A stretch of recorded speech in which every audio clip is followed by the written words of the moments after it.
മധ്യപ്രദേശിൽ പശുവിനെ കശാപ്പ് ചെയ്തുവെന്നാരോപിച്ച് യുവാക്കൾക്ക് നേരെ പോലീസിന്റെ ക്രൂരമർദ്ദനം. ഉജ്ജയിനിൽ റോഡിലൂടെ യുവാക്കളെ ബാറ്റൺ കൊണ്ട് മർദ്ദിച്ച് നടത്തിപ്പിക്കുന്ന ദൃശ്യങ്ങൾ പുറത്തുവന്നു.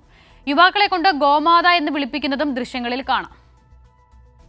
മധ്യപ്രദേശിലെ ഉജ്ജയിനിയിൽ പശുവിനെ കശാപ്പു ചെയ്തെന്നാരോപിച്ചാണ് യുവാക്കൾക്ക് നേരെ പോലീസിന്റെ കൊടും ക്രൂരത. മുസ്ലിം യുവാക്കളായ സിലം മേവാട്ടി, ആഖിബ് മേവാട്ടി എന്നിവരെ റോഡിലൂടെ നടത്തി ബാറ്റൺ ഉപയോഗിച്ച് മർദ്ദിക്കുന്ന ദൃശ്യങ്ങളാണ് സമൂഹമാധ്യമങ്ങളിലൂടെ പുറത്തുവന്നത്. പിന്നാലെ സംസ്ഥാനം ഭരിക്കുന്ന BJP സർക്കാരിനും പോലീസിനുമെതിരെ കടുത്ത വിമർശനങ്ങൾ ഉയർന്നു. മർദ്ദനമേറ്റ് നിലത്തു വീണിട്ടും അടിക്കുന്നത് വീണ്ടും തുടരുന്നു. യുവാക്കളെ കൊണ്ട് പശു നമ്മുടെ മാതാവാണെന്ന് ഉറക്കെ വിളിപ്പിക്കുന്നതും ദൃശ്യങ്ങളിൽ കാണാം. ഗോരക്ഷകർ എന്ന പേരിൽ സംഘപരിവാർ ഗുണ്ടകൾ BJP ഭരിക്കുന്ന സംസ്ഥാനങ്ങളിൽ അക്രമം അഴിച്ചുവിടുന്നത് തുടർക്കഥയാണ്. ഇതിന് പിന്തുണ നൽകുന്ന ഭരണകൂടം ക്രമസമാധാനം സംരക്ഷിക്കേണ്ട പോലീസിനെയും കൂട്ടുപിടിക്കുന്നു.